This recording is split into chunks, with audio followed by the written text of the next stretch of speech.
Good morning. Today, I'll be speaking about the critically endangered southern corroboree frog.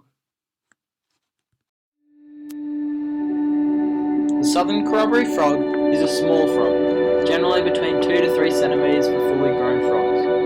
It is black and yellow and produces its own poison, making it unique among other frogs.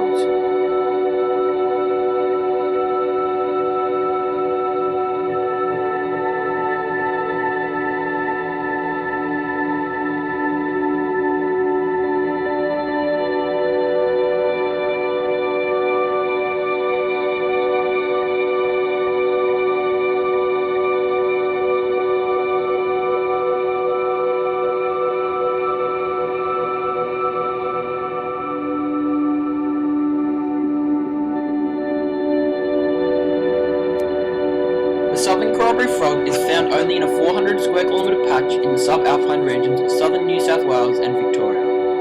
They are only found at altitudes between 1,380 and 1,760 metres above sea level. Corroboree frogs use pools and sphagnum bogs, wet tussock grasslands, fens and wet heaths for breeding. As a tadpole, the southern corroboree frog eats foliage and algae, making it a consumer. When the southern corroboree frog reaches mature age and size, it eats invertebrates such as ants, beetles, insects, larvae and mice. The southern corroboree frog is so small and poisonous, it has no natural predators. It is an apex predator and eats invertebrates and foliage, making it an omnivore. Therefore, if the southern corroboree frog went extinct, there might not be any predators affected. However, the insect population would rise, meaning that there would be less foliage. This will lead to the use of pesticides, which can often kill native plants and animals that aren't supposed to be being targeted. The southern corroboree frog has three main threats: the chytrid fungus, invasive plants, and invasive animals. However, humans also pose a minor threat from climate change, fires, and feral animals. The main cause of death in southern corroboree frogs is chytromycosis or chytrid fungus. This fungus has wiped out amphibian species all over the world, including 6 species on the east coast of Australia. It is thought to have been developed from the common eastern froglet, which appears to sustain high levels of infection. Invasive plants are affecting the breeding grounds of the southern corroboree frog. These plants require water and base themselves around ponds, smothering and shading the southern corroboree frog's breeding programs. Invasive animals are trampling and destroying the natural habitat and breeding grounds of the southern corroboree frog. Humans pose the least threat to these frogs, however they still must be considered.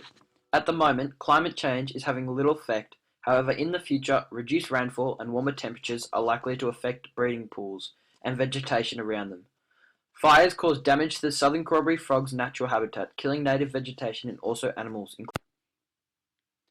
Zoos all over Eastern Australia have been taking action with breeding programs, population monitoring, and quarantine areas. Organisations helping include Taronga Zoo Sydney, Zoos Victoria, Australian Government, and Amphibian Research Australia.